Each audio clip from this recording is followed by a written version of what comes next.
A'udhu billahi samiul alim minash shaitanir la'inir rajim. Bismillahir rahmanir rahim.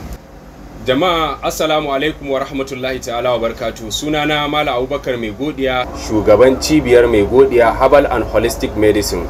So a yau insha Allahu Rabbi za mu yi muku bayanai akan matsaloli da kuma magunguna da muka kawo muku wanda kamfaninmu yake ta kokarin taimakon al'umma a kansu, wanda yake hakika a bangaren sanyi mun yi kokari mun zakulo muku da magani kamar wannan wanda muke kiran shi dynamic complex call, wanda yake wannan magani ne da muka inganta shi a kan bangaren tsirrai da kuma saiwoyi muka yi shi domin inganta lafiya da kuma magance matsaloli abin da ya shafi matsalolin namiji, musamman bangaren UTI kenan, urinary tract infection kenan, sanyi na mara wanda ake kira jan sanyi na mara, da kuma bangaren mata musamman su kansu inda suke fama da matsaloli irin na sanyi, shi ma wannan magani duka mun tanadar da shi.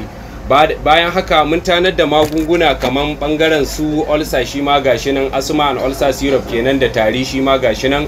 Wannan magani mun samar da shi domin wayannan matsaloli. Sannan kuma mun samar da magunguna musamman a bangaren su basir, kamar masu ciwo na basir kenan mai fitar baya da sauransu. Haka kuma mun kokarin samar da magunguna a bangare na hawan jini, masu fama da VP kenan wanda ake kira hypertension, haka da bangare na shuga kenan, cuta ta sukari kenan, shi ma haka mun samar da magani akan wayannan matsaloli. Ga dai magunguna kuna ganin su dukkanin wayannan matsaloli. Sannan kuma haka masu fama da matsaloli kamar irin na su damuwa, irin na depression, anxiety kenan, matsala na kwakwalwa, rashin iya bacci ko mutum ya dinga jin damuwa, shi ma mun samar da magunguna akan wayannan matsaloli. Sannan kuma mun yi kokarin samar da magunguna ga masu fama da matsalar aljanu, musamman matsalar junnul ashi ko kuma matsala na hauka, mutum irin junnu ko mace ta dinga mafarkin ana saduwa da ita, dukkanin matsaloli irin wayannan matsalolin su ma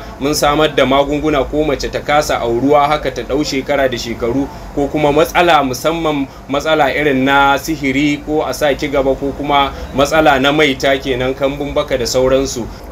Muna da babban ofis ɗinmu da yake garin Kaduna, Cases New Bida Tudun Nufawa. Sannan kuma mun yi ƙoƙarin samar da wata sabuwar cibiya wanda yake dama akwai ta, kuma ita ma sananniya ce insha Allah, wacce take a nan garin Kano kenan, kan titin Maiduguri Road, Jari Shopping Complex number 3, shop number 3 kenan. Muna nan anan insha Allah.